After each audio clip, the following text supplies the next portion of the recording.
This little quick video today. We have to build another 224 feet of fence to make the place more secure, since they log next to me. Don't want people driving onto that logged out place and then seeing a gap in the fence and coming over here. So anyway, got to build more fence. This is what I use on the auger. It's hard to see. Got to come along, hook to the top of the auger.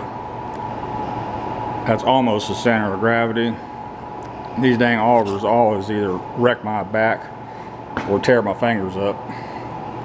They're heavy, and you put your piece up where your top link goes on the tractor down there at the bottom, and then these damn things never want to stay in position where you can get them on both of the lifting arms on the 3-point. Yeah, seriously, I always tear up my back or my fingers. So, did this real quick. These things, now they're probably 300 pounds, not a whole lot of weight, so the Raptor's going to carry it. But, this is kind of a dedicated spot for it. Back the tractor up, use it come along, raise the top link bushing to install it on the tractor. Then you can kind of wiggle it while it's on the come along to line up your lifting arms down here.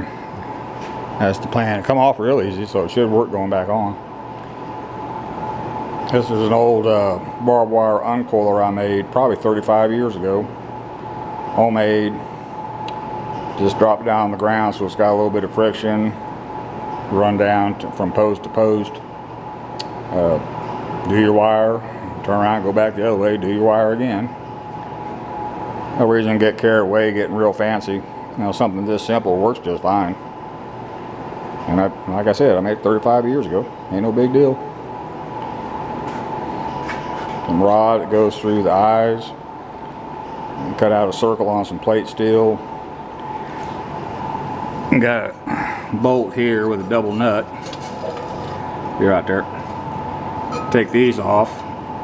This plate comes off, and you can spool up another roll of wire. Put the bolt back in, go on about your business. Pretty easy. We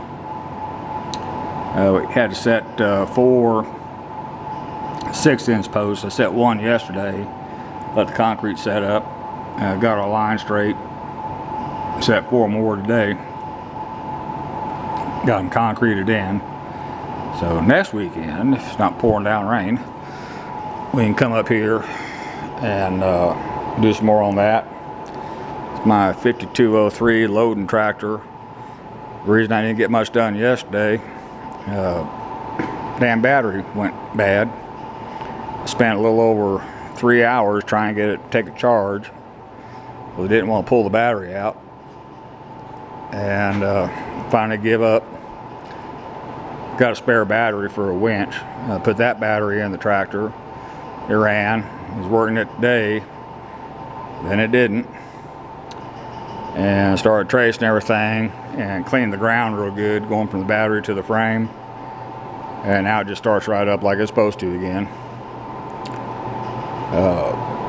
The old battery, I have multiple chargers, and I tried my Black & Decker smart charger. And that thing just simply would not take a charge. Again, it's a 7-year-old battery. It was about used up.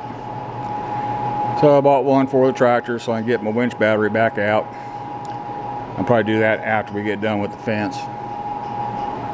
New tractor cranked right up just fine, just like my 1250 did. So springtime is here, getting ready. You know, lots and lots of things to do. All for this one. Thank you.